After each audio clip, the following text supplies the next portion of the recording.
Hello बच्चों, कैसे हैं आप सभी। मुझे उम्मीद है कि आप बड़े अच्छे होंगे और बेहतरीन ढंग से पढ़ रहे होंगे। आप सभी का स्वागत है ज्योग्राफी पाठशाला में। आज मैं नया वीडियो लेकर आया हूं आपके लिए और पाठ का नाम है खनिज तथा ऊर्जा संसाधन। आपको मैं वही बात बताना चाहूंगा कि हम संसाधन पढ़ रहे थे, जहां पर हमने सबसे पहले भू संसाधन पढ़ा था, कृषि के बारे में, फिर जल पढ़ा था। अब हमारे पास में ऊर्जा संसाधन यानी खनिज संसाधन है। देखिए, पाठ बिल्कुल क्रम से चल रहा है। आपने जनसंख्या पढ़ी, मानव बस्ती पढ़ी, फिर संसाधन के रूप पढ़े। तो हमने पहले कृषि के बारे में पढ़ा, फिर हमारे लिए जल अनिवार्य, तो जल को पढ़ा।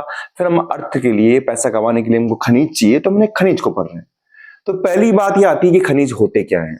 सामान्य सी बात है, खनिज क्या होते हैं आपको पता भी होगा, आप 8th में 9th में पढ़ा होगा कि आपने देखा होगा कोई एक क्षेत्र होता है। उस क्षेत्र में जब हम खुदाई करते हैं, कुछ पदार्थ निकालते हैं, उसे खान कहते हैं।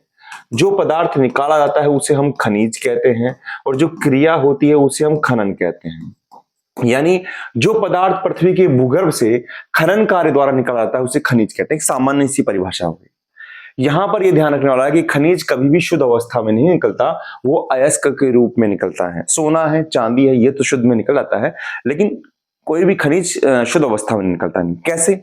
जैसे हम एल्युमिनियम की बात करें, जैसे हम मान ले बात करते हैं एल्युमिनियम, तो ये इसका अयस्क क्या है? बॉक्साइट है। इसका अयस्क क्या है? बॉक्साइट।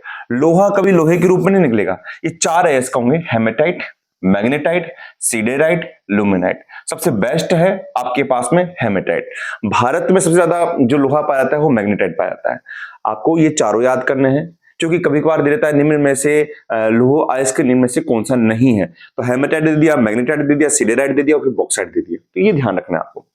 कोयले के अंदर भी 4 है: एंथ्रासाइट, लिग्नाइट, बिटुमिनस, पीट। एंथ्रासाइट सबसे अच्छा कोयला है, धुआं कम देता है। पीट सबसे घटिया कोयला है, और भारत के अंदर सबसे ज्यादा पाया जाता है बिट्टू। बिट्टू यानी बिटुमिनस। तो बिटुमिनस कोयला भारत में 80% पाया जाता है। ठीक है, ये खनन की सामान्य परिभाषा हुई खनिज की। लेकिन अगर हम इसकी परिभाषा को दूसरे रूप में देखें, तो देखिए, अगर मैं आपसे बात करूं, अगर हम लोहे को लेते हैं, लोहा भी खनिज है। तो लोहे को अगर हम मारेंगे, पीटेंगे, तो लोहा फैलेगा। लेकिन हम जैसे मान लीजिए मार्बल को मारेंगे, थोड़ा सा हथौड़े से मारते हैं, टूटेगा। यानी दोनों में अलग अलग प्रकार से गुण है। तो यानी खनिज के अंदर एक निश्चित भौतिक गुण भी होता है, रासायनिक गुण भी होता है।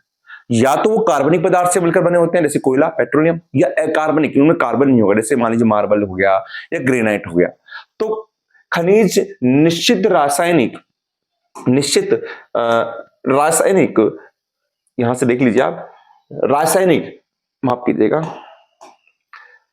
रासायनिक एवं भौतिक गुणधर्म के साथ कार्बनिक या अकार्बनिक पदार्थों से निर्मित प्राकृतिक रूप होते हैं। यानी आपने यहां पर 2-3 चीज देख ली। पहला तो खनिज या तो भौतिक या रासायनिक गुणधर्म तो होगा ही, उनमें निश्चित होगा, और वो कार्बनिक या अकार्बनिक पदार्थ से बने हुए प्राकृतिक रूप होते हैं। अब खनिज संसाधनों के प्रकार, ये टेबल बहुत ही इंपॉर्टेंट है, याद रखना। खनिज आपको 2 रूप में मिलते हैं: धात्विक और अधात्विक। ठीक है सर। धात्विक खनिज जानते हैं, पीटने पर आघात वर्धने का गुण होता है, फैलता है। अधात्विक खनिज होते हैं जो पीटने पर, मारने पर टूट जाते हैं, भंगुरता का गुण होता है। ये सब आप पढ़ चुके हैं 9th में, 8th में। हम सामान्य चीजें पढ़ेंगे कि धात्विक खनिज 2 प्रकार के होते हैं: लोह और अलोह। लोह जिसमें लोहा होगा, लोहा, निकिल, क्रोमियम और मैग्नीज। Chromium, manganese. हम यहां पर लोहा और मैग्नीज को ही पढ़ेंगे, केवल 2 को ही पढ़ेंगे। अलोह ये होते हैं सोना, चांदी, तांबा, जस्ता। हम यहां पर तांबा पढ़ेंगे और साथ में इसमें पढ़ेंगे अभ्रक पढ़ लेंगे हम। ठीक है। अब अधात्विक खनिज 2 प्रकार के होते हैं: इमारती खनिज और ईंधन खनिज। इमारती खनिज जो हमारे भवन निर्माण में काम आता है उसे इमारती खनिज कहेंगे। ये अकार्बनिक होते हैं, इनमें कार्बन नहीं होता है, जबकि ईंधन खनिज में कार्बनिक होता है।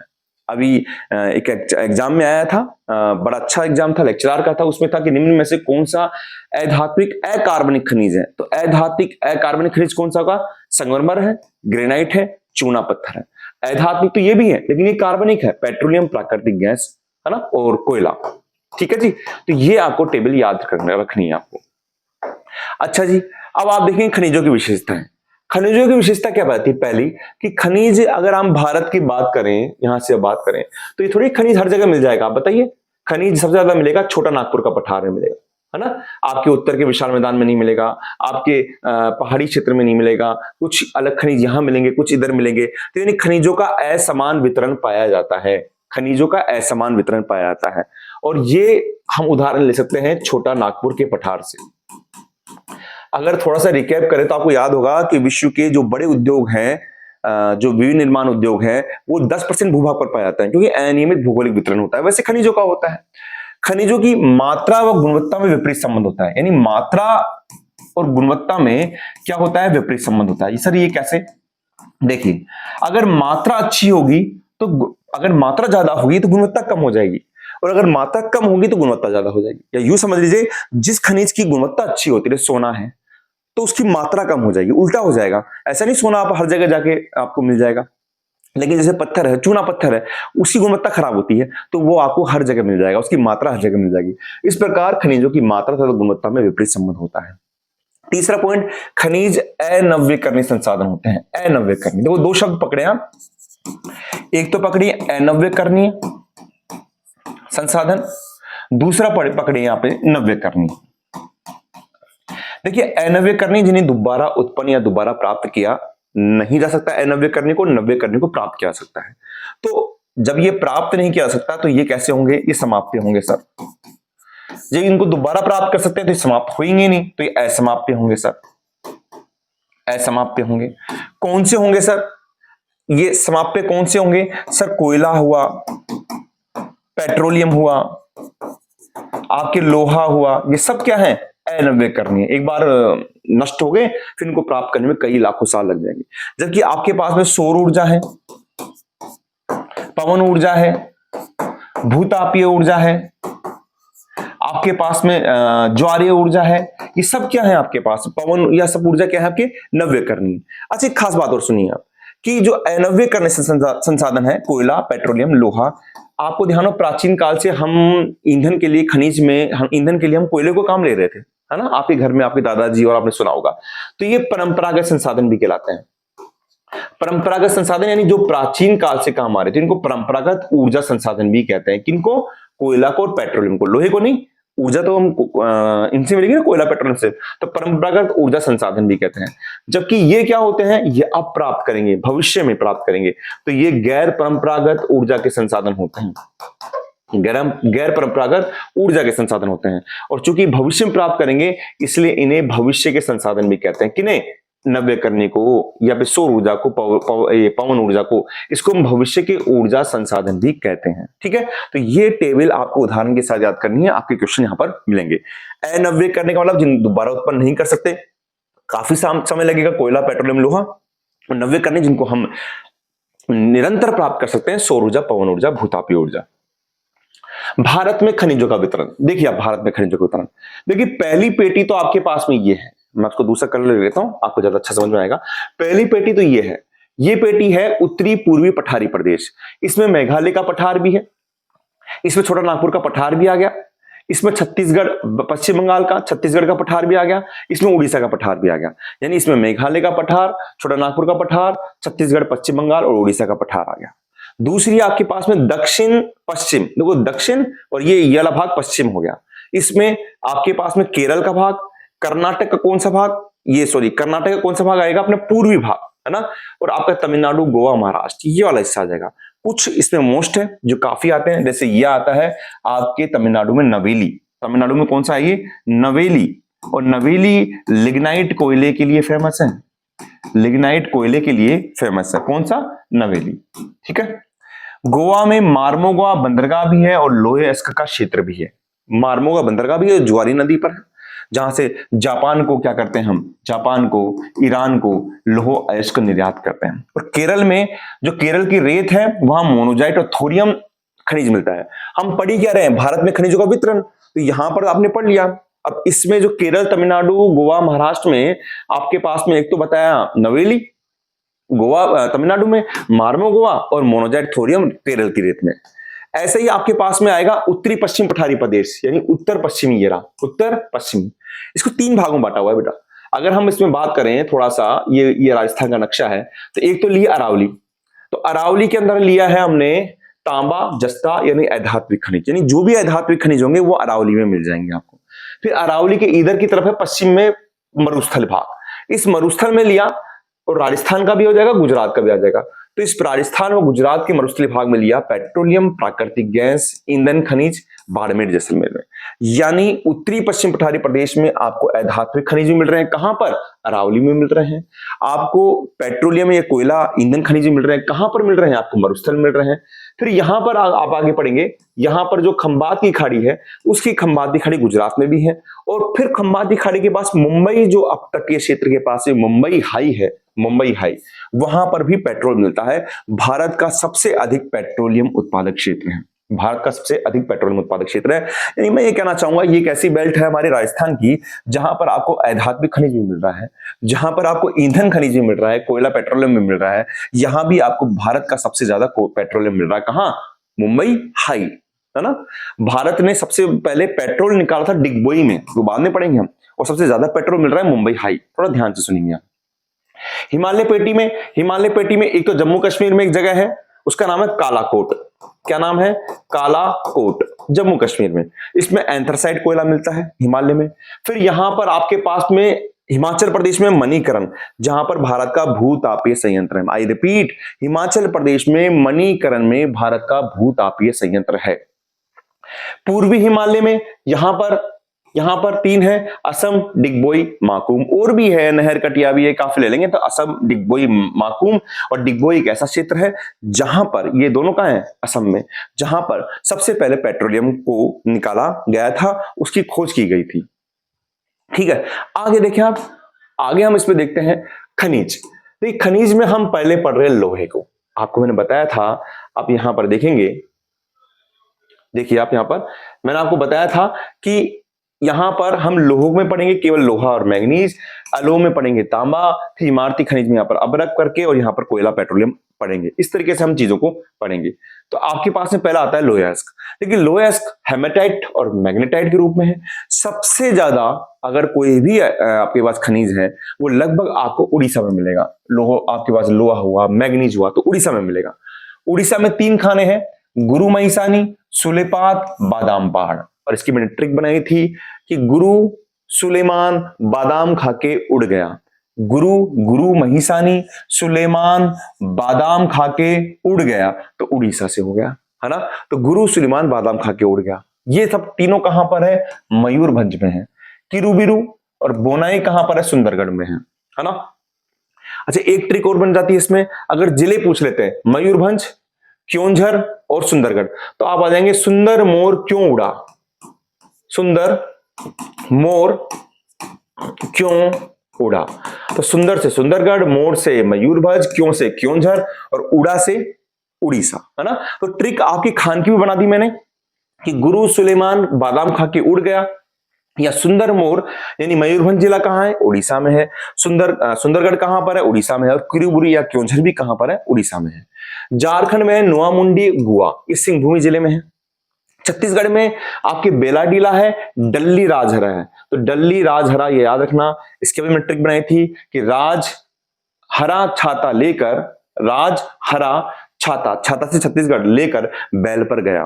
ठीक है, तो राजहरा यानी राजहरा, डल्ली राजहरा, छाता यानी छत्तीसगढ़, लेकर आप अज्यूम कीजिए एक राज लड़का है, वो छाता लेकर जा रहा है हरा, और बैल पर जा रहा है, तो राजहरा यानी डल्ली राजहरा। अच्छा, इसमें और भी आ जाएगा, बैराडीला आ गया आपके पास में, बस्तर भी है इसमें, और एक दुर्ग भी है। अब देखिए आप वो ट्रिक देखिए आप कि राजहरा छाता लेकर जा रहा है, पीठ पर उसका बस्तर है, बस्ता टकरा है और टिकरा है उसपे, और वो दुर्ग में जा रहा है, कहीं दुर्ग में जा रहा है बैल पर बैठ के। बस बन गई ट्रिक। तो राजहरा छाता यानी राजहरा, छाता यानी छत्तीसगढ़ में जा रहा है, पीछे बस्ता है यानी बस्तर, जा रहा है दुर्ग में, बैठा किस पे है? बैल पर। तो ये आपकी ट्रिक बन जाएगी। इस तरह से ट्रिक बनाइए, याद जल्दी हो जाएगा। कर्नाटक में हासपेट, बेल्लारी, अभी मैं सारे नक्शों के अंदर इसको करूंगा, आप चिंता ना करें। महाराष्ट्र में चंद्रपुर, भंडारा, रत्नागिरी, और तमिलनाडु में सलेम, ये थोड़ा सा मोस्ट है, ये याद कर लीजिएगा, औद्योगिक नगर की श्रेणी में भी आता है। मैग्नीज, देखिए मैग्नीज एक ऐसा है कि जो लौह इस्पात के निर्माण में कच्चे मतलब ये मान लीजिए कच्चे ईंधन के रूप में, सॉरी कच्चे माल के रूप में काम आता है। तो उड़ीसा में है बोनाई, सुंदरगढ़, कालाहांडी। कालाहांडी मैग्नीज के लिए है, यहां पर ये मोस्ट लगा लीजिएगा कि कालाहांडी मैग्नीज के लिए है ना, उड़ीसा कालाहांडी। कर्नाटक में है धारवाड़, बेल्लारी, चिकमंगलूर और चित्रदुर्ग। ठीक है, धारवाड़, बेल्लारी, चिकमंगलुरु और चित्रदुर्ग। मध्य प्रदेश में बालाघाट इंपोर्टेंट, छिंदवाड़ा, अमरकंटक और कटनी। बालाघाट, छिंदवाड़ा, अमरकंटक और कटनी। और महाराष्ट्र में है रत्नागिरी और ठाणे। इन चीजों को याद करना है। मैग्नीज सर्वाधिक सर्वाधिक कहां पर है? वही उड़ीसा में। कहां पर है? उड़ीसा के अंदर आपको सर्वाधिक मिल जाएगा। तो देखिए हमने लोहा कर लिया है ना, और मैग्नीज कर लिया है। कहां कर लिया है? हमने कर लिया लोह के अंदर। इसमें लोहा और मैग्नीज। तो कुछ क्षेत्र हम इसको देखते हैं नक्शे में। आप बोलेंगे तो अभी मैं बता देता हूं थोड़ा सा। देखिए यहां पर आप, हाँ आप देखिए, मैंने बताया था उड़ीसा के अंदर मैंने आपको 3 नाम लिए थे। एक तो लिया था मयूरभंज, एक लिया था क्योंझर, एक लिया था सुंदरगढ़। तो देखो मयूरभंज आपके यहां आ जाएगा, ये आपके पास मयूरभंज है, तीनों एक साथ नहीं आएगा। आपके पास सुंदरगढ़ यहां आ जाएगा, सुंदरगढ़, और आपके पास में यहां पर आ जाएगा क्योंझर। ठीक है, ये क्योंझर आ गया। ओके जी। यहां पर बीच में मध्य में आपके पास में, यहां पर मैं बताया था बस्तर है, दुर्ग है, और आपके पास में बेलाडीला है ना। तो दुर्ग आपके पास में बस्तर हो गया, दुर्ग हो गया। तो आपके पास में क्या होगा? यहां पर होगा नीचे बेलाडीला। ठीक है, बेलाडीला हो गया। फिर यहां पर बस्तर हो गया, इधर ही यहां पर, और यहां पर दुर्ग हो गया। ठीक है। अब आपके पास कर्नाटक में क्या था? एक था चिकमंगलुरु। तो चिकमंगलुरु यहां पर है, चिकमंगलुरु। यहां पर आपके पास में क्या है? कुद्रेमुख है, कुद्रेमुख है। यहां पर आपके पास में हासपेट है। कर्नाटक में कौन सा आपके? हासपेट है। ठीक है, यहां पर हासपेट है। तो आपके पास कुद्रेमुख हो गया, चिकमंगलुरु हो गया और हासपेट हो गया। हमने मध्य प्रदेश में भी किए थे आपके मैग्नीज के, तो उनको देखिए आप, मैग्नीज के अपन करते हैं। यहां पर देखिए आप, मैं यहां लूंगा ए, यहां लूंगा बी, यहां लूंगा सी। ए बी सी, इससे याद करेंगे हम। देखिए दूसरा ले लेता हूं। ए फॉर अमरकंटक है, अमरकंटक। ए आपके बी फॉर यहां पर लेंगे अपन बालाघाट, मध्य में है बालाघाट। और सी फॉर लेंगे छिंदवाड़ा। क्या लेंगे? छिंदवाड़ा लेंगे। और यहां पर ले लेंगे कटनी। क्या ले लेंगे? कटनी। ये सब चीजें हम दोबारा करेंगे वापस, लेकिन आपको समझाने के हिसाब से बताई है कि मयूरभंज, क्योंझर, सुंदर आपके उड़ीसा में आ गया। हासपेट, चिकमंगलुरु, कुद्रेमुख है आपके पास में, ये आपके कर्नाटक में आ गया, है ना। आपके जैसे वो आपके क्या था, चंद्रपुर था, भंडारा था, वो आपके महाराष्ट्र में आ गया। और A B C, Amarkantak, B for Balaghat, C for Chhindwara और कटनी ऊपर, ये आपके किसमें है? ये आपके मैग्नीज का आपके मध्य प्रदेश में है। अब इसमें देखिए आप, यहां पर झारखंड में तांबे का सिंह भूमि है। अब हम कर रहे हैं अधात्विक खनिज। हम क्या कर रहे हैं? अधात्विक खनिज कर रहे हैं। मध्य प्रदेश में बालाघाट बताया था अभी आपको मैंने, ए बी सी। ये मोस्ट है। राजस्थान में खेतरी सिंगाना, झुंझुनू में, खोदरीबा अलवर में। आप अलवर में जाएंगे कभी तो आपको पता पड़ेगा, भानगढ़ से आगे खोदरीबा पड़ता है। बन्नों की ढानी, नीम का थाना सीकर में। इसको अगर आप नक्शे में देखें तो थोड़ा सा आपको ध्यान क्या रखना है कि अगर आपको आ जाता है कि आप बताइए कि खेतरी सिंगाना का है, तो आपको ध्यान रखना पड़ेगा जयपुर के इस ये वाली जो बेल्ट है, आप यहां कहीं भी लगा दीजिए, कोई दिक्कत नहीं है। तो ये आपका खेतरी सिंगाना हो गया यहां पर, या इधर आप खोदरीबा लगा दीजिए, कोई दिक्कत नहीं है। यहां पर आप खोदरीबा लगा दीजिए, यहां पर आप खोदरीबा लगा दीजिए।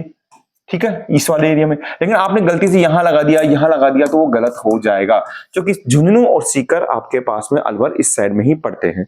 तो इन चीजों का आपको थोड़ा सा ध्यान रखना है और आपको इन चीजों को देखना है। ठीक है, आगे हम देखते हैं अधात्विक खनिज अबरक में देखिए आप, विद्युत और इलेक्ट्रॉनिक उद्योग में काम आता है। तो ये क्वेश्चन बनता है कि कौन सा खनिज विद्युत और इलेक्ट्रॉनिक में काम आता है? तो अभ्रक आता है। आंध्र प्रदेश में नेल्लोर सर्वोत्तम किस्म का अभ्रक, यही क्वेश्चन बनता है कि सर्वोत्तम किस्म का अभ्रक कहां पाया जाएगा? आंध्र प्रदेश के नेल्लोर में। राजस्थान में जयपुर से भीलवाड़ा तक, जो भीलवाड़ा की पेटी है, जिसको हम अभ्रक नगरी भी कहते हैं, अभ्रक की ईंटें पाई जाती है, वो भी अभ्रक के लिए फेमस होता है। ठीक है, तो देखिए हमने आपके धात्विक खनिज में हमने लोहे के अंदर आपने लोहा कर लिया और मैग्नीज कर लिया। लोहे के अंदर हमने उड़ीसा देखा, मैग्नीज देखा, दोनों ही उड़ीसा ही महत्वपूर्ण है, सबसे आगे है। आपने उड़ीसा के अंदर आपने गुरु महिसानी, बादाम पहाड़ और सुलेपात देखा। ये आप बस सोचना कि सर गुरु महिसानी बताया नहीं।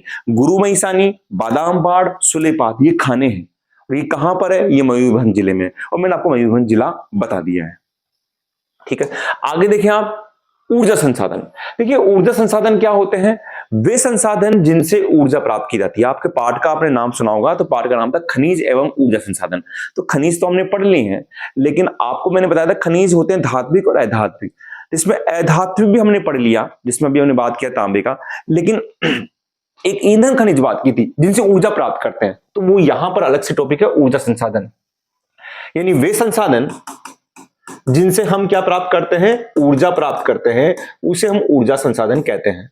ये दो प्रकार के होते हैं, परंपरागत यानी जिनसे प्राचीन समय से ऊर्जा प्राप्त की जाती है, वे संसाधन जिनसे प्राचीन समय से ऊर्जा प्राप्त की जाती है, उन्हें हम परंपरागत ऊर्जा संसाधन कहते हैं। और गैर परंपरागत ऊर्जा संसाधन ये भविष्य के ऊर्जा संसाधन होते हैं, इनसे प्राचीन काल से ऊर्जा प्राप्त नहीं की जा रही, ये भविष्य के ऊर्जा संसाधन होते हैं। अब आप बोलेंगे सर प्राचीन काल से कहां से प्राप्त कर रहे हैं, तो प्राचीन काल से मेरे बच्चों कोयला से प्राप्त कर रहे हो, आप पेट्रोलियम से प्राप्त कर रहे हो, आप ईंधन गैस से प्राप्त कर रहे हो, ठीक है। लेकिन गैर परंपरागत में क्या आ गया सर, सौर ऊर्जा आ गया, आपकी भूतापीय ऊर्जा आ गया, आपके पवन ऊर्जा आ गया, आपके ज्वारीय ऊर्जा आ गया। एक बात का आप ध्यान रखना, जो गैर परंपरागत ऊर्जा संसाधन है ये वैसे तो बहुत महंगे होते हैं, लेकिन एक बार इनसे ऊर्जा प्राप्त कर ली जाए तो हम अनवरत ऊर्जा प्राप्त कर सकते हैं। तो परंपरागत ऊर्जा संसाधन वही है जो आपके अनव्यकरणीय थे, और ये कौन से हैं, ये आपके नव्यकरणीय हैं, ठीक है। अब हम पढ़ रहे हैं परंपरागत समाप्य ऊर्जा संसाधन में सबसे मोस्ट, जहां से क्वेश्चन बनता है, कोयला। और मैंने कोशिश करी है इसको एक डायग्राम में बताने की, आपके लिए काफी अच्छा रहेगा। देखिए आप, बड़ा मजा आएगा इसके अंदर। पहली बात तो परंपरागत है, तो परंपरागत है, समाप्य है, तो आपके दिमाग में कोयला और पेट्रोल ही आना चाहिए। कौन आना चाहिए मेरे बेटो, कोयला और पेट्रोल में आना चाहिए, इसके अलावा कुछ नहीं आना चाहिए। अब देखिए कोयला और पेट्रोल कहां मिलेगा, ये नदी घाटियों के पास ही तो मिलेगा, क्योंकि जब आपके नदियों के अंदर लकड़ी दब जाती है, यानी आपकी वनस्पति दब जाती है ना, तब तो बनता है कोयला। और जब आपके इसके अंदर जीव दब जाते हैं, यानी मनुष्य दब गया या कोई जीव जंतु दब गया, तो उससे बनता है पेट्रोल। ये ध्यान रखना है आपको। तो आपके कोयला निक्षेप भारत में दो हैं, एक तो है गोंडवाना काल के निक्षेप और एक है टर्सरी काल के निक्षेप। सर ये तो बड़ा कंफ्यूजन है। कुछ भी कंफ्यूजन नहीं, आप 2 मिनट रुकिए, मेरे साथ दीजिए। गोंडवाना काल के निक्षेप में आपको नदियां याद करनी पड़ेगी, क्योंकि मैंने कहा कि नदियों के जो अवसादी जो परतें होती है, नदियों की परतों के अंदर जब आपके लकड़ियां या वनस्पति या जीव जंतु दबते हैं, तभी आपसे कोयला और पेट्रोल बनता है। तो हम पहली नदी लेंगे दामोदर, दूसरी लेंगे महानदी, तीसरी लेंगे गोदावरी, और फिर चौथी लेंगे सोन नदी। अब आप यहां पर देखिए, मैं इसको आपको यहां डायग्राम पे बता देता हूं, वो ज्यादा बेटर रहेगा। देखिए आप, मैं आपको यहां पर लेता हूं, पहली नदी ले रहा हूं मैं दामोदर। देखिए दामोदर नदी आपके झारखंड और पश्चिम बंगाल की तरफ से आ रही है, तो यहां पर झारखंड के पास में 2 कोयला के मतलब जगह है, एक तो है झरिया और एक है बोकारो। ये दोनों कहां है, झारखंड में। और पश्चिम बंगाल में एक जगह है, उसका नाम है रानीगंज। आपको ध्यान देने वाली बात यह है कि झरिया भारत का सबसे बड़ा कोयला निक्षेप है, सबसे बड़ा कोयला निक्षेप है। ये क्वेश्चन तैयार रहेगा, इसको याद रख लेना। और रानीगंज कौन से नंबर पर है, दूसरे नंबर पर है। ये कौन सी हो गई नदी, ये दामोदर नदी हो गई। अब दामोदर के बाद में हम लेते हैं महानदी। कौन सी लेते हैं, महानदी। आप यहां पर देखेंगे, मैंने आपको कराया भी है, ये देखिए आप यहां पर देखेंगे तो देखिए दामोदर में झरिया हो गया, आपके पास में बोकारो हो गया, रानीगंज हो गया। अब हम लेंगे महानदी। अब देखिए महानदी में हम लेते हैं यहां पर, तो आपके छत्तीसगढ़ से और उड़ीसा से, यहां से है ना, अमरकंटक की पहाड़ी से निकलती है यहां पर। अमरकंटक मैंने ये बताया था, तो यहां से अमरकंटक की पहाड़ी से। तो छत्तीसगढ़ में एक जगह है, उसका नाम है कोरबा, और उड़ीसा में जगह है, उसका नाम है तलचर। क्या नाम है, तलचर। तो तलचर और उड़ीसा कौन सी नदी पर, महानदी पर। बिल्कुल याद हो गया सर, बिल्कुल याद हो गया सर, कि भैया नदी तो कौन सी है आपकी, नदी तो आपके पास में महानदी है, इधर दामोदर नदी है, कोयला दामोदर में बोकारो है, झरिया है और रानीगंज है, इधर आपके कोरबा है और तलचर है। हो गई। तीसरी नदी लेते हैं अपन यहां से, महानदी हो गई, तीसरी लेते हैं गोदावरी। और गोदावरी नदी निकलती है महाराष्ट्र से लेकर फिर आंध्र प्रदेश से होते हुए तेलंगाना और यहां से महाराष्ट्र से। अब यहां पर देखिए आप, मैं इसको आपको यहां दिखा देता हूं। पहले देखिए आप, आपने महानदी कर ली, कोरबा और तलचर कर ली, अब गोदावरी कर रहे हैं। तो गोदावरी में आपके पास में यहां पर है, गोदावरी में महाराष्ट्र में है चांदा और वर्धा, चांदा और वर्धा। और तेलंगाना में, ये नक्शा पुराना है, थोड़ा ध्यान रखना, ये तेलंगाना में, वहां पर है सिंगरेनी। और ये नदी कौन सी है? ये आपके पास में गोदावरी नदी। ये कौन सी नदी है? गोदावरी। तो सिंगरेनी। और मध्य प्रदेश में एक नदी आती है जो मिलती है आपकी यमुना में ऊपर की ओर जाके, उसका नाम है सोन नदी। और यहां पर एक कोयला निक्षेप क्षेत्र है, उसका नाम है सिंगरौली। तो आपको कंफ्यूज नहीं होना है, सिंगरौली मध्य प्रदेश में, सिंगरेनी तेलंगाना में है। आप पूछेंगे कैसे याद करें, तो आप याद करें सिंगरौली। रोली कहां भरते हैं? रोली यानी मांग, मांग कहां भरते हैं? मध्य में भरते हैं, इसलिए मध्य प्रदेश में। थोड़ा सा ध्यान रखना, मध्य प्रदेश में रोली से याद करना। रोली कहां लगाते हैं अपन? टीका कहां लगाते हैं? माथे के मध्य में लगाते हैं, इसलिए मध्य प्रदेश में है। और सिंगरेनी आपकी गोदावरी में है। ठीक है, तो हमारे पास में आपने सर नक्शों से दामोदर का बता दिया, झरिया, बोकारो, रानीगंज, महानदी का बता दिया, कोरबा और तलचर, गोदावरी का चंदा, वर्धा और सिंगरेनी, और सोन नदी का सिंगरौली। ओके जी, अब हम कर रहे हैं टर्सरी निक्षेप। इसमें देखिए आप, यहां पर आप देखेंगे टर्सरी काल में जम्मू कश्मीर, जिसमें कालाकोट है। टर्सरी काल में तो आपका क्या बना था? आपका हिमालय बना था। मेघालय में चेरापूंजी, लेनिनग्रीन, दारिंगरी। अरुणाचल प्रदेश में 3 न है, नजीरा, नामचिक, नामफुक। नजीरा, नामचिक, नामफुक। कहां पर? अरुणाचल में। असम में माकूम और जयपुर। तमिलनाडु में नवेली, जो हमने कर लिया था लिग्नाइट का, तमिलनाडु में कौन सा होगा? नवेली। और राजस्थान में कपूड़ा, जालिपा, ये भी लिग्नाइट कोयले के लिए है। तो इसको आप अपनी कॉपी में लिख लीजिए कि लिग्नाइट के राजस्थान में भी 2 स्रोत हैं, कपूड़ा, जालिपा। ये कहां पर? आपके बीकानेर में। और लिग्नाइट जो का भंडार तमिलनाडु में है, जो है नवेली। ठीक है, तो ये आपके कोयले के निक्षेप हो गए हैं। कुछ मैंने बना भी दिए थे इसमें नक्शे में, आप देख लीजिए। ये आपका दामोदर हो गया, जिसमें झरिया है, बोकारो, रानीगंज है। ये कोरबा और तलचर हो गया, ये महानदी है। ये चांदा, वर्धा हो गया, सिंगरेनी हो गया, गोदावरी में हो गया। और ये आपका अमरकंटक से ऊपर जा रहा, अमरकंटक से ही आपकी महानदी निकलती है, और अमरकंटक से सोन नदी निकलती है, जहां पर सिंगरौली हो गया। आगे हम देखते हैं पेट्रोलियम। देखिए पेट्रोलियम, कभी भी आपके दिमाग में आता है पेट्रोलियम, तो पेट्रोलियम वाला पेट्रोल मतलब समझिए, जो आप पेट्रोल निकालते हैं। पेट्रोलियम का मतलब होता है कच्चा तेल, कच्चा तेल है ना, कच्चा तेल होता है। यानी पेट्रोलियम में पेट्रोल नहीं निकलता, पेट्रोलियम में आपको कई पदार्थ निकलेंगे। वहां पर पेट्रोल भी होगा, डीजल भी होगा, केरोसिन भी होगा, डामर भी होगा। और पेट्रोलियम 2 रूप में होता है, एक तो उसमें द्रव पदार्थ निकलेगा, गैस निकलेगा, ध्यान रखना आप। तो पेट्रोलियम में जो कच्चा पेट्रोल द्रव के रूप में होता है, कच्चा पेट्रोल, वह हाइड्रोकार्बन जो होती है वो गैसीय अवस्था के रूप में होती है। यानी आप पेट्रोल निकालेंगे तो पेट्रोल भी निकलेगा, साथ में उससे गैस भी निकलेगी, समझ रहे हैं ना आप। तो जो पेट्रोल तो आपने काम ले लिया, और जो गैस निकल गई वही प्राकृतिक गैस हो गई। तो पेट्रोलियम में कच्चा पेट्रोल द्रव के रूप में और हाइड्रोकार्बन गैस के रूप में निकलती है। और इस सह उत्पाद में पेट्रोल, डीजल और आपकी मोम निकलता है। एक खास बात, पेट्रोलियम आपके टर्सरी युग की अवसादी चट्टानों में निकलता है, अवसादी में ही निकलेगा। सर आपने कहा था जब चट्टानों की परतों के अंदर जीव जंतु दब जाते हैं तो पेट्रोल बनता है। और कौन सी युग की चट्टान? टर्सरी युग की, हिमालय युग की चट्टानें मिलती है। प्रथम तेल उत्पादक क्षेत्र डिगबोई है सर। कौन सा है? डिगबोई, जो कहां पर है? असम में है। डिगबोई कहां पर है? असम में। लेकिन अगर मैं बोलूं सबसे ज्यादा तेल का उत्पादक क्षेत्र, तो कौन सा होगा? वो मुंबई हाई होगा सर, वो मुंबई हाई होगा। भारत में सबसे ज्यादा तेल उत्पादक क्षेत्र, जहां 1973 में तेल की खोज हुई थी, और 1976 से सागर सम्राट जहाज से, जहाज का नाम है सागर सम्राट, वहां से पेट्रोल निकाला जा रहा है। असम में डिगबोई, नहरकटिया, माकूम, मोरेन। डिगबोई, नहरकटिया, माकूम, मोरेन। गुजरात में यह है, इसको मैं बिल्कुल ट्रिक से याद कराता हूं। महेश अंकल रात को लूना पर, या कल महेश अंकल लूना पर गुजरात गए, ऐसे याद कर लीजिए। कल से कलोल, महेश से महेशाना, अंकल यानी अंकलेश्वर, लूना यानी लुनेज, कहां गए? गुजरात के। वापस बता रहा हूं पेट्रोल का ट्रिक के साथ में, कि महेश अंकल कल लूना पर गुजरात गए। ट्रिक याद हो गई, सारे याद हो गए, चाहे महसाना हो, चाहे कलोल हो, चाहे अंकलेश्वर हो, चाहे लूनोज हो, सब गुजरात में है और पेट्रोल के हैं। ओके जी, बिल्कुल सही। भारत में सर्वाधिक तेल उत्पादक क्षेत्र, अभी बात की थी मैंने, मुंबई में, नगर से दूर अपतटीय क्षेत्र में है।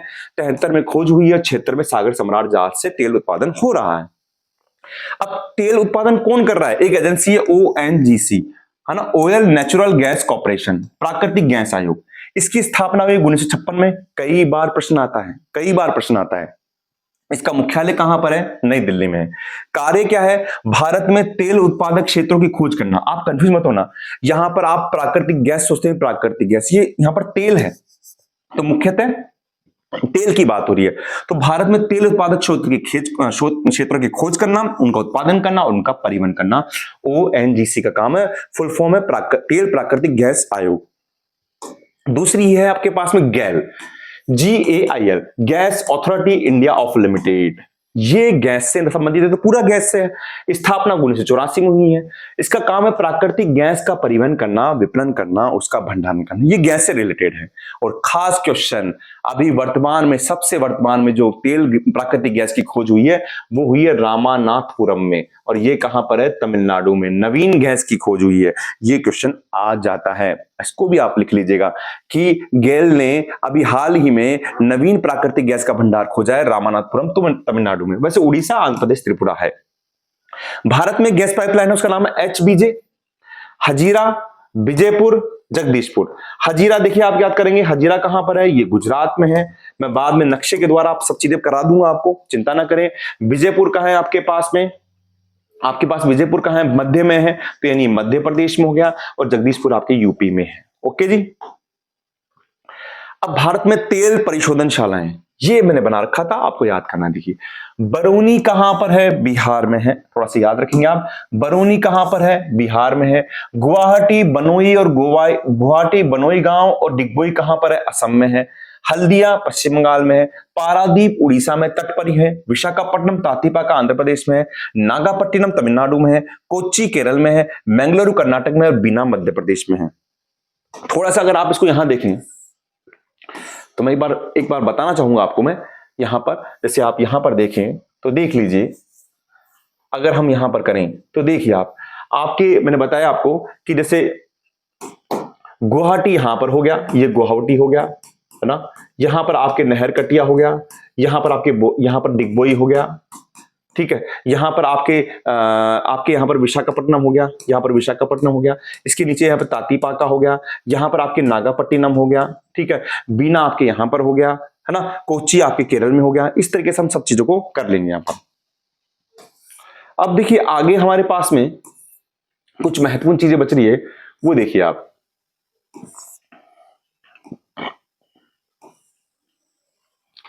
यहां पर हमने कर लिया है, यहां पर देखिए आप एक बार देखते हैं। तो बरौनी हो गया, गुवाहाटी वाला असम, बोनाईगांव और डिगबोई हो गया। हल्दिया पारादीप उड़ीसा में, विशाखापट्टनम तातीपाका, कोच्चि मैंगलोर कर्नाटक में, बीना एमपी में। एक बबीना और था, याद रखिएगा। तो बबीना आपका क्या था? बबीना आपका यूपी में था सर, यूपी में। इसको यहां कर लेते हैं। बबीना कहां था? आपके यूपी में था बबीना। और वो ये क्या था? वो गैरीसन नगर था। ये बीना है, ये आपके तेल परिशोधनशाला है। थोड़ा सा अलग करें इनको। अब हम करेंगे अपरंपरागत, असमाप्य भविष्य के ऊर्जा संसाधन या वैकल्पिक ऊर्जा संसाधन, जो अभी विकल्प के रूप में हम काम लेंगे, जिनमें से हम सौर को तो ले रहे हैं, तो ये संसाधन भविष्य के ऊर्जा संसाधन होते हैं। खास बात, ये महंगे होते हैं, ये लागत में महंगे होते हैं मेरे बेटा। अधिक लागत के बावजूद ये ज्यादा टिकाऊ होते हैं और पर्यावरण के अनुकूल होते हैं। आपसे पूछे परंपरागत या नवीकरणीय ऊर्जा संसाधन की विशेषता, तो ये भविष्य के ऊर्जा संसाधन होते हैं। ये वैकल्पिक ऊर्जा स्रोत होते हैं। वैकल्पिक का मतलब, आज जैसे मान लीजिए क्लास में कोई पढ़ा रहा नहीं रहा है, उनकी जगह कोई दूसरा टीचर आ गया, तो वो वैकल्पिक व्यवस्था हो गई ना। तो वैसे वैकल्पिक व्यवस्था है, महंगे हैं लेकिन ज्यादा टिकाऊ है, पर्यावरण के अनुकूल है। हम लेते हैं नाभिकीय ऊर्जा। देखिए नाभिकीय ऊर्जा वैसे तो खनिज से मिलती है, लेकिन ये एक बार ऊर्जा मिलने के बाद में इससे ऊर्जा अनवरत मिलती रहती है, इसलिए इसको हम अपरंपरागत में शामिल करते हैं, है ना। आप तो सोचेंगे सर यूरेनियम तो कम होता है, लेकिन एक बार ऊर्जा मिल गई तो वो काफी लंबे समय तक मिलती है। तो ये धारवाड़ चट्टानों से मिलती है, पहली जान दो कि नाभिकीय ऊर्जा, ये जो खनिज मिल रहे हैं धारवाड़ चट्टान, धारवाड़ का है कर्नाटक में। तो यूरेनियम को लेते हैं, ये सिंहभूमि जिला। यूरेनियम वहां मिलेगा जहां पर आपको तांबा मिला था, तांबे के आसपास में मिलेगा यूरेनियम। तो सिंहभूमि जिला, तांबा पेटी। राजस्थान में देखिए अलवर, खोदरीबा याद कीजिए, झुंझुनू आपका खिदरी सिंगाना याद कीजिए, सीकर में आप बन्नों की ढानी याद कीजिए। तो ये सब क्या है? आपके तांबा के पास में। और महाराष्ट्र के भंडारा और हिमाचल के कुल्लू प्रदेश में भी यूरेनियम मिल जाएगा। अगला थोरियम। थोरियम मैंने बताया था केरल की रेत में, तो केरल के तटीय क्षेत्र की रेत में मिलता है। थोरियम को मोनोजाइट व इल्मेनाइट से प्राप्त किया जाता है। मोनोजाइट ये भी कहां मिलेगा? केरल की रेत से, केरल की रेत से। तो केरल की रेत से ही आपको मोनोजाइट मिल रहा है, इल्मेनाइट मिल रहा है, उससे थोरियम मिल रहा है, और आंध्र प्रदेश उड़ीसा के तटीय क्षेत्रों में। अब मोस्ट क्वेश्चन, परमाणु ऊर्जा आयोग की स्थापना 1948। 93 परमाणु ऊर्जा संस्थान की स्थापना 1954। इसका नाम बदलकर भाभा परमाणु अनुसंधान केंद्र कर दिया 1967 में। ठीक है, तो आपको याद रखना है कि परमाणु ऊर्जा आयोग की स्थापना कब हुई? 1948 में हुई। 93 परमाणु ऊर्जा संस्थान की स्थापना कब हुई? 1954 में हुई। और भाभा परमाणु ऊर्जा संसाधन का नाम बदलकर इसको किया 1967 में किया है। ठीक है जी। अब देखिए आप, महत्वपूर्ण नाभिकीय ऊर्जा संसाधन पिछली बार ये नक्शे के अंदर भी आए थे, बिल्कुल आसान है, आप इनको कर सकते हैं। देखिए पहला परमाणु ऊर्जा संसाधन कौन है? पहला है हमारा तारापुर परमाणु ऊर्जा संयंत्र। और तारापुर कहां पर है? महाराष्ट्र में है सर। दूसरा हम कर लगते हैं नरोरा। नरोरा कहां पर है सर? यूपी में है सर। तीसरा आपके पास में है कलपक्कम। दो चीज कंफ्यूज करती है, कलपक्कम और एक करता है केगा। तो आपको याद रखना है कलपक्कम। कल पक्का मिलूंगा सर, कल पक्का मिलूंगा तो मिल लीजिए, कल पक्का मिलूंगा तो मिल से तमिल, तमिल से तमिलनाडु, एक बार याद करेंगे भूलेंगे नहीं, तमिलनाडु। और केगा कहां पर हो गया? केगा कर्नाटक में हो गया सर। पांचवा आपका है काकरपाड़ा। कौन सा है? काकरपाड़ा। और जैसे आप याद करते हैं जलेबी फाफड़ा हापड़ा, तो ये काकरपाड़ा कहां है? गुजरात में है। और एक हमारे प्यारे को तो भूल ही गए आप, रावत भाटा। रावत भाटा कहां पर आ गया? आपके राजस्थान कोटा में आ गया। ठीक है, इसको नक्शे में देखिए, थोड़ा सा बहुत मोस्ट है, इसलिए इसको नक्शे में देखना बहुत जरूरी है। देखिए आप इसको, हम इसको यहां देखते हैं। देखिए तारापुर की बात करें हम, तारापुर की बात करें तो तारापुर आपके पास में यहां आ गया तारापुर। अब देखिए रावत भाटा, तो रावत भाटा ये कोटा की बेल्ट है, तो यहां पर करना है आपको रावत भाटा। अगर आपने रावत भाटा यहां कर दिया, यहां कर दिया, यहां कर दिया तो गलत हो जाएगा, थोड़ा सा ध्यान रखना है आपको। अब आपके पास में कौन सा है? काकरपाड़ा। तो काकरपाड़ा आपके पास में कहां आ जाएगा? यहां पर आपके पास में काकरपाड़ा आ जाएगा। ठीक है, अब कलपक्कम तमिलनाडु में मिलेगा, कलपक्कम मिलेगा, तो ये आपके कलपक्कम हो गया। केगा, केगा आपके यहां पर है केगा। और एक नरोरा। देखो नरोरा का ध्यान रखिए, नरोरा क्या है? एक परमाणु ऊर्जा संयंत्र है, और परमाणु ऊर्जा संयंत्र पे कंट्रोल कौन करेगा? दिल्ली करेगी। तो दिल्ली के पास में कर लीजिएगा, यूपी तो बहुत बड़ा है ना, तो दिल्ली के पास में यहां पर नरोरा है। तो ये आपके परमाणु ऊर्जा संयंत्र हो गए, है ना। अब नक्शे के हिसाब से और भी कर लेंगे बाद में। ठीक है, अब आप देखिए यहाँ पे आगे हम देखते हैं इसमें थोरियम हो गया। अब देखिए आप सौर ऊर्जा। सौर ऊर्जा में देखिए आप, सौर ऊर्जा कैसे प्राप्त की जाती है? फोटोवोल्टाइक। तो सौर ऊर्जा में क्या होता है, आप आज सौर ऊर्जा तो बिल्कुल आराम से देखते हैं कि सौर प्लेटें होती हैं, सूरज की किरणें आती हैं, उसमें सौर ऊर्जा को प्लेटों के अंदर से लेकर हम उसको विद्युत ऊर्जा में बदलते हैं। हम या तो सीधा ऊर्जा प्राप्त करते हैं, उसको बैटरी में संयोजित कर लेते हैं, बैटरी में सुरक्षित कर लेते हैं। तो फोटोवोल्टाइक सेल में संग्रहित सूरज की किरणों को ऊर्जा में बदला जाता है। यानी फोटोवोल्टाइक जो सेल होती है ना, बड़ी बड़ी सेल, उसमें सूरज की जो संग्रहित, तो सूरज की ऊष्मा आई है, जैसे मान लीजिए यहां पर सेल लग गई और सूरज से यहां ऊष्मा आ रही है, उसको संग्रहित कर ली, सीधी ऊर्जा प्राप्त कर ली। बाद में इनको संचयन करना है तो बैटरी से इनको जोड़ देते हैं, है ना। दो माध्यम से ऊर्जा प्राप्त करते हैं, फोटोवोल्टाइक से या फिर सौर तापीय प्रौद्योगिकी यानी बैटरी से। या तो आप फोटोवोल्टाइक सेल से आप ऊर्जा प्राप्त करेंगे या सौर तापीय से, यानी इसमें सूरज के प्राप्त जो ऊष्मा होती है, सौर ऊर्जा होती है, उसको हम विद्युत ऊर्जा में बदल लेते हैं। उपयोग हीटरों में, फसल शुष्कों में और कुकर्स में। कहां काम आएगी? जहां पर आपके पास में धूप ज्यादा पड़ेगी, तो पश्चिमी राजस्थान में मरुस्थल है, जहां पर भारत के पश्चिम भाग में गुजरात और राजस्थान का मरुस्थलीय भाग। तो अब हम अगला करेंगे पवन ऊर्जा। देखिए पवन ऊर्जा भी वही नवीकरणीय संसाधन है, असमाप्य संसाधन है, गैर परंपरागत है, भविष्य के संसाधन है। होता क्या है पवन ऊर्जा में? अभी भी आपने गांव में देखा होगा, गांव में पवन चक्कियां लगी रहती है, बड़े बड़े पंखे लगे रहते हैं। तो जो पवन बहती है, यानी पवन की जो गतिज ऊर्जा होती है, उससे वो टरबाइनों को घुमाकर उससे हम क्या विद्युत ऊर्जा को बदलते हैं, विद्युत ऊर्जा में बदल लेते हैं। सौर ऊर्जा में तो सूर्य के ताप को हम विद्युत ऊर्जा में बदलते हैं, ऊष्मा को, और यहां पर हम पवन की गतिज ऊर्जा को। पूर्ण रूप से प्रदूषण मुक्त असमाप्य ऊर्जा संसाधन है। पवन की गतिज ऊर्जा को टरबाइन के माध्यम से विद्युत ऊर्जा में बदला जाता है। अब कहां होगी पवन की गतिज ऊर्जा? जहां हवा तेज चलेगी। हवा कहां चलेगी? वही मरुस्थल में, यानी राजस्थान, गुजरात, महाराष्ट्र का भाग, पश्चिमी राजस्थान। एक आते हैं ज्वारीय तरंग ऊर्जा, ये भी काफी मोस्ट है। ये समझिए हम भारत में ज्वारीय तरंग ऊर्जा का मतलब जहां पर आपके ज्वार उठता है और पश्चिमी तट पर महासागरी धाराओं से ज्वारीय ऊर्जा से तरंगे यानी ज्वारीय तरंगों से विद्युत ऊर्जा प्राप्त करने की कोशिश की जा रही है। तो पश्चिमी तट पर अधिक संभावना है, पूरब पे नहीं, पश्चिमी तट पर। आपको ध्यान है बंदरगाह भी सारे पश्चिम तट पर ही है हमारे, ये भी आपको बताया था। लीजिए अगला, भूतापीय ऊर्जा। भूतापीय ऊर्जा आते ही आपके दिमाग में आ जाता है भारत के खनिज क्षेत्र में हमने जो हिमालय वाला किया था। इसमें किया था हमने कालाकोट, आपको याद आ रहा हो तो हमने कालाकोट की बात की थी जहां पर एंथ्रासाइट कोयला है। एक मणिकरण की बात की थी हिमाचल में, और एक आपके असम की बात की थी। तो पृथ्वी के भूगर्भ से जो मैग्मा निकलता है ना, तो उस मैग्मा से जो हीट निकल रही है, ऊर्जा निकल रही है, तो वैज्ञानिकों ने सोचा क्यों नहीं इससे हम ऊर्जा प्राप्त कर ले, ऊष्मा या विद्युत ऊर्जा प्राप्त कर ले। तो उसको हम भूतापीय ऊर्जा कहते हैं, जिसमें गर्म झरने, गर्म गीजर के स्रोत होते हैं। मैं कुछ दिनों पहले केदारनाथ जाके आया था, तो वहां पर मैंने देखा कि बिल्कुल यहाँ साइड में कहीं ठंडा पानी है और उसके थोड़े पास में गंगोत्री यमुनोत्री के पास में, माफ कीजिएगा, तो वहां पर गर्म पानी आ रहा है, क्योंकि वहां से जो अंदर की एनर्जी वहां से निकलने की कोशिश कर रही है, तो पानी गर्म हो रहा है। और उसमें फिर सल्फर, कई प्रकार के जो होते हैं अम्ल होते हैं, जो हमारे शरीर के जो चर्म रोग होते हैं उसको भी दूर करते हैं। तो गर्म झरने हैं, गर्म गीजर के स्रोत, भूतापीय ऊर्जा प्राप्त होती है। भारत में प्रथम भूतापीय ऊर्जा संयंत्र मणिकरण, हिमाचल प्रदेश में, याद कर लीजिएगा। मणिकरण, हिमाचल प्रदेश, भारत का प्रथम भूतापीय ऊर्जा संयंत्र। और विश्व में भूमिगत ताप से जो ऊर्जा प्राप्त करने का प्रयास किया गया 1990 में, यूएसए में एक शहर है बोएजे। बोएजे शहर, कौन सा शहर भैया? बोएजे। बोए लड़के और ये जे, है ना, लड़कों में वैसे गुस्सा होता है बहुत ज्यादा, बॉयज गर्म होते हैं। ओके जी, जैव ऊर्जा बायोगैस, वेरी वेरी इंपॉर्टेंट कि जैव ऊर्जा बायोगैस क्या होती है। देखिए, जैव ऊर्जा का मतलब होता है कि जिनमें जीवन हो वहां से ऊर्जा प्राप्त करो। अब जीवन कहां से?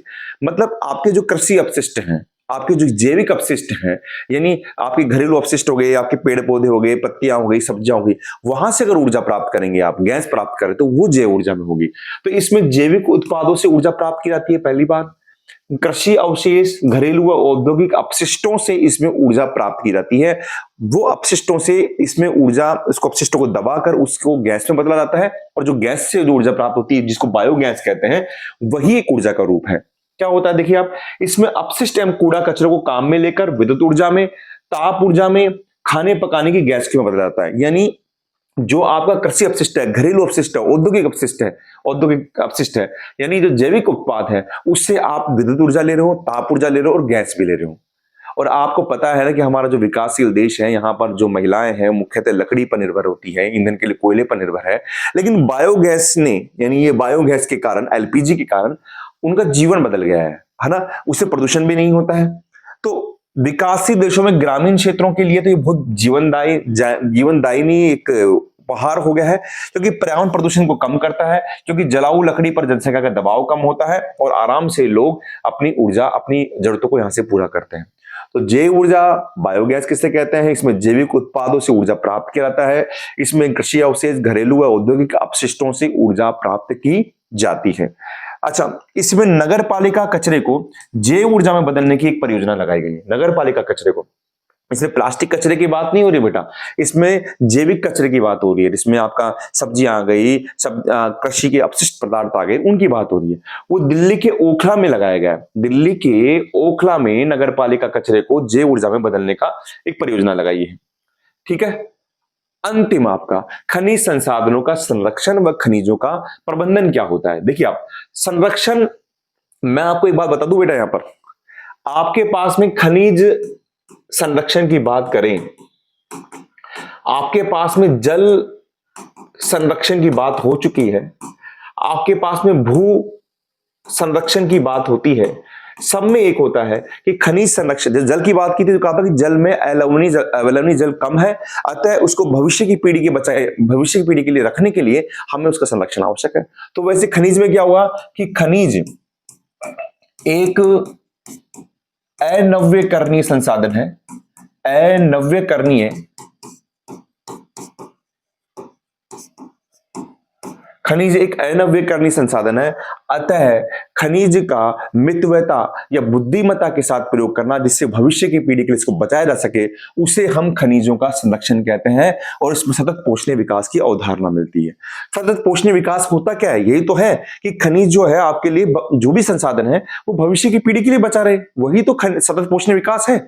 तो खनिज एक अनव्यकरणीय संसाधन है जिसके अंदर मितव्यता के साथ में, बुद्धिमत्ता के साथ में इसको प्रयोग करना उसका संरक्षण कहलाता है। अब इसका प्रबंधन कैसे होगा? पहले तो हम क्या करेंगे, इसके जगह वैकल्पिक स्रोतों पर निर्भर करेंगे। कैसे? आप कोयले की जगह, आप पेट्रोल की जगह आप सौर ऊर्जा पे लो ना, पवन ऊर्जा से ऊर्जा प्राप्त करो ना, भूतापीय ऊर्जा से ऊर्जा प्राप्त करो ना। तो वैकल्पिक स्रोतों पर हमको निर्भरता बढ़ानी पड़ेगी। दूसरा, धात्विक खनिजों के स्थान पर स्क्रैप पर निर्भरता बढ़ानी पड़ेगी। आपको बता दूं मैं, जापान एक ऐसा देश है जहां पर खुद की खनिज कम है, लेकिन वो स्क्रैप पर देश की पूरे विश्व की शक्ति बना हुआ है। क्यों? आपने देखा होगा ना, कभी कबाड़ी वाला आता है तो आप, एक तो लोहा है, आपने कोई गेट बना दिया तो लोहे को वापस उत्पन्न करोगे। एक आपने खिड़की थी, खराब हो गई, उसको आपने मोल्डिंग किया, उसको दोबारा रूप परिवर्तन किया, उससे गेट बना लिया। तो यानी आप स्क्रैप पर अगर आप निर्भरता बढ़ाएंगे तो आप खनिज का उपयोग कम करेंगे, तो उसका संरक्षण कर लेंगे। पहला वैकल्पिक स्रोत पे स्क्रैप। तीसरा, सामरिक महत्व के और अति अल्प खनिज हैं, जो सामरिक महत्व के यूरेनियम है, अति अल्प खनिज हैं, उनकी आपको निर्यात को घटाना होगा, उनको आपको बेचना नहीं होगा, उन पर उनको आपको सुरक्षित रखना होगा, जिससे हम खनिजों को बचा सकें। ठीक है, तो खनिजों के संरक्षण में हम खनिजों का वैकल्पिक स्रोत का प्रयोग करेंगे, उनके जगह धात्विक खनिजों के स्थान पर स्क्रैप का प्रयोग करेंगे। सामरिक महत्व के खनिजों को हम निर्यात को घटाएंगे, और खनिज चूंकि अनव्यकरणीय संसाधन है, इसलिए हम उसका बुद्धिमत्ता के साथ में, मितव्यता के साथ प्रयोग करेंगे। चौथा पॉइंट आप ले सकते हैं कि खनिजों का प्रयोग बुद्धिमत्ता के साथ में, मितव्यता के साथ में करना। ठीक है, तो आपका हमने संसाधन में ये खनिज भी कर लिया है। बड़ा मोस्ट क्वेश्चन है बेटा, खनिजों की भारत में पेटी, उत्तरी पूर्वी, आपके दक्षिणी पश्चिमी, वो सब पेटियां आएगी। कोयला कहां पर पाया जाता है? जिसमें आपके गोंडवाना काल का आपके दामोदर था, आपके महानदी था, आपकी गोदावरी था, सोन था, वो क्वेश्चन आ सकता है। आपका इसमें लोहा मैग्नीज कहां पाया जाता है? इसमें बालाघाट है, मयूरभंज है, तो वो नक्शे पे आ सकते हैं।